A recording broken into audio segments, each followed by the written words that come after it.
Hi everyone. So in this video I'm going to talk a little bit about some of the war games I've been playing and also show some of the artwork that I've been working on as well for the different war game projects that I'm doing.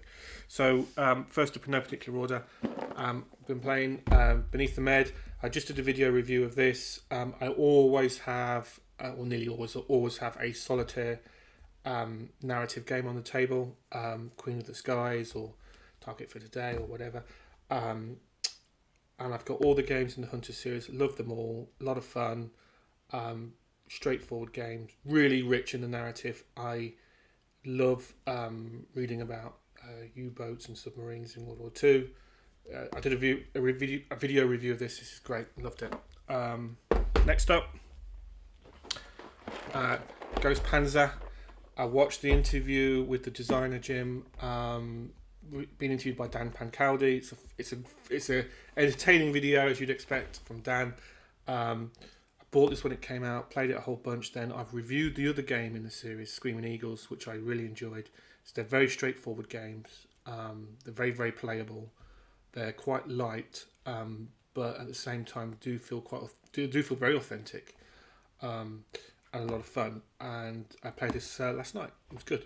I will do a video review of this next, I think. And then finally, under the table here, Tank Duel.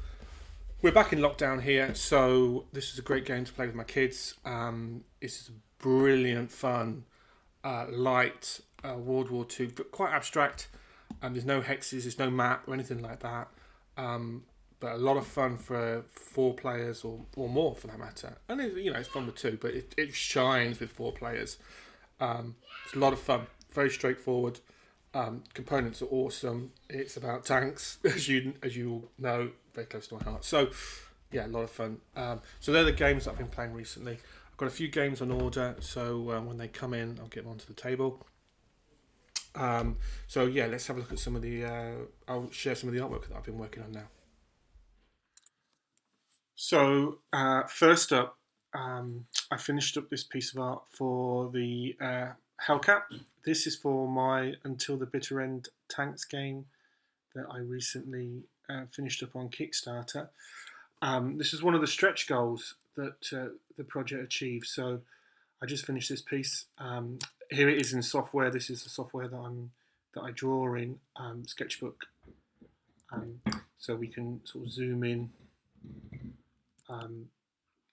On the World War II, they're quite small. They're not as big as the German tank destroyers. And I've seen a couple of these in the flesh, so to speak, which would give me a great sort of source of reference. The interesting thing about these is that they're open topped on the turret. To draw them is pretty straightforward. They use, they're sort of allied colour schemes, so I can use palettes that I've created from other allied pieces of armour before.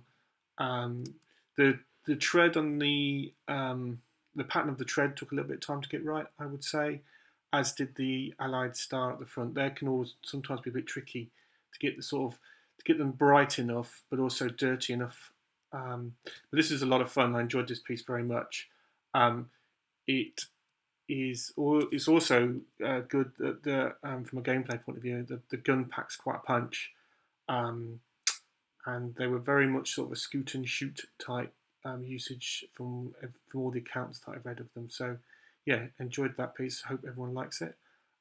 Took me quite a while. Probably took in one sitting several days. I kind of do bits and pieces as the week progresses, really. And I've had this finished a week or so ago, I think. So yeah, it took quite a few evenings, Saturday mornings, that sort of thing. But yeah. Hellcat, there you go. So next up, this is a Sherman Jumbo top down, as you can see. This is for the American Tank Ace game. This is a Gregory M. Smith game. It's going to be published by Compass Games, and it's the next one of his narrative-driven solitaire games. He you'll know him from the Hunters range of submarine narrative-driven solitaire games, and Interceptor Race, and Zeppelin solitaire game that he's done for Compass. And I think he's done a few other games as well. So for that game, he basically spec'd out a list of all the Shermans that he wanted for the game, and it's up to yours truly to deliver the sort of top-down artwork for the game. I can't talk about the game design or anything like that, but in terms of the artwork, yeah, this is the jumbo. It's armed with the heaviest 76mm gun, which is always a lot of fun to draw. It's quite a bit longer than the 75. Probably the 75 probably sort of would come to that point, something like that, without checking the reference. The other thing that's quite unique about this piece of armour is that it's got reinforced, it's got extra plates of armour on the front and on the side, and it's got a different shaped turret than a lot of Shermans that I've drawn as well. So again, quite a bit of research required for that. It's quite fun to draw. I love Sherman tanks, I really do. And one of the tanks I've drawn the most, I think, partly because there were so many different variants, chassis variants, turret variants, a couple of different guns, 75mm, 76mm. There was a howitzer, Sherman, and then you've got the Easy 8, which I've drawn a few times as well. So again, just to sort of zoom in, you can see all the sort of brush marks and strokes. I'm normally sort of drawing, I would say, at this sort of range, I would describe it as, but it gives you some insight as to the sort of what it's like to spend hours drawing these different bits and pieces. Yeah, it's a lot of fun.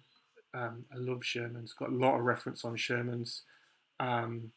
Never get tired of drawing them. Yeah, it took these take quite a long time. The top-down views, they're not quick to draw. You kind of, you're always conscious about some of the detailing that you find on the internet. But yeah, a lot of fun. The hardest bits, I'd probably say, would be getting the palette tone right for the different plates. So this is obviously in real life that's sloped, that's flat from above. So trying to reproduce that in the artwork visually, that you feel that that's sloped, and the same with the turret. Obviously the turret's closer to the viewer than this plate here. So playing with different palettes and things can take a little bit of time, but it's a lot of fun. Just to give you some idea, you can see here in some of the detail the variety of colours that I'm using. And if I open up the swatch here, if I sample that colour, for example, there it is on the swatch, and I can move that around just to put a little bit more. And this is the thing. Is the problem with me showing art is I'm going to sit here and tweak it now, which will be no fun for you to watch. Believe you me. But you can just see some of that variety there. And then I backfill it, underfill it with colour where I've missed bits and pieces, like there's a little bit of black showing through there. But yeah, just to give you some idea. But again, I hope everyone likes it. A lot of fun. This is a fun project to work on.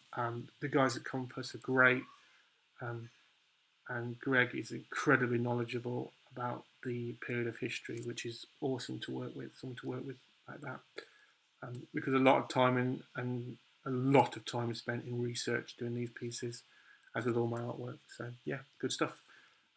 Yeah, thank you.